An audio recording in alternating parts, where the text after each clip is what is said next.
ازيكم عاملين ايه؟ وحشتوني قوي قوي قوي. من بدري منزلناش فيديوهات في القناه، كنا دايما ننزل شورتس بس. النهارده ان شاء الله قررت ابدا معاكم بفيديو حاجه حلوه. هنعمل ايه؟ رهوفه. معايا رهوفه بنت اختي الصغيره، كيكة حبيبه قلبي، كيكه فانيليا. اوكي. هنا عندي كوبايتين ونص دقيق، ومعاهم ذره ملح وكيس كيك شيف. هقلبهم حلو كده مع بعض. طبعا مجهزه مشغله الفرن بتاعتي، ودهنه الصينيه اللي هحط فيها الكيك. وهنا بجهز المواد الجافة. هقلبهم حلو قوي مع بعض. نشتغل دلوقتي انا ورهوفة في المواد السائلة. صح يا رهوفة؟ صح. حبيبة خالته. هنا عندي 3 بيضات، دي بيضة فيها صفارتين، وهنحط لهم دلوقتي كيسين فانيليا. حطيتهم رهوفة، شطورة يا رهف. ودلوقتي هنضربهم بالمضرب.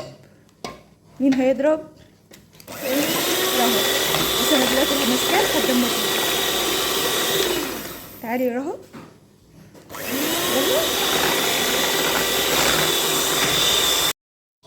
ضربنا البيض شويه، وهنا عندي كوبايه سكر هنزل بيها واحده واحده، هي ورهف بتضرب. يلا يا رهف.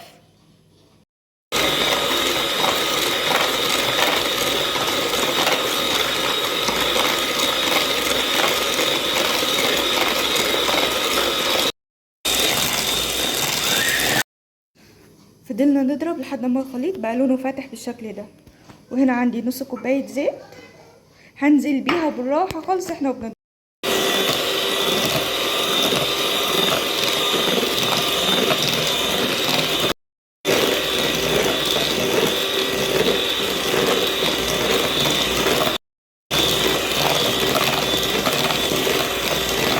هنا بقى هوقف الشغل بالمضرب البيت، وهشتغل بمضرب اليد، لاني هضيف الدقيق واللبن بالتساوي مع بعض، يعني شويه لبن وشويه دقيق. تمام.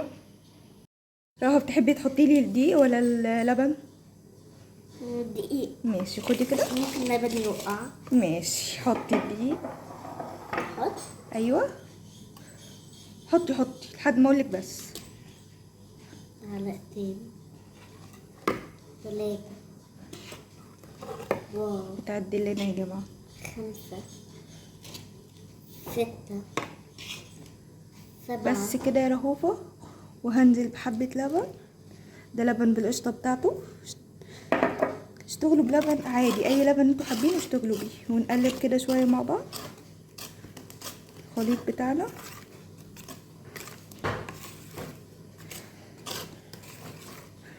بصوا انا مش عارفه اشتغل بايد واحده، فهخلص الكميه زي ما انا وريتكم وهرجع لكم. انا خلصت كده كل الخليط، وادي القوام اللي انا عايزاه يا جماعه. هحطها في الصينيه واوريها لكم. ادي يا جماعه الكيكه بتاعتي حطيتها في الصينيه. هندخلها على فرن سخنه على درجه 180 لمده قد ايه يا رهوف؟ نص ساعة. لمده نص ساعه تستوي، وارجع اوريكم شكلها بعد ما استوت.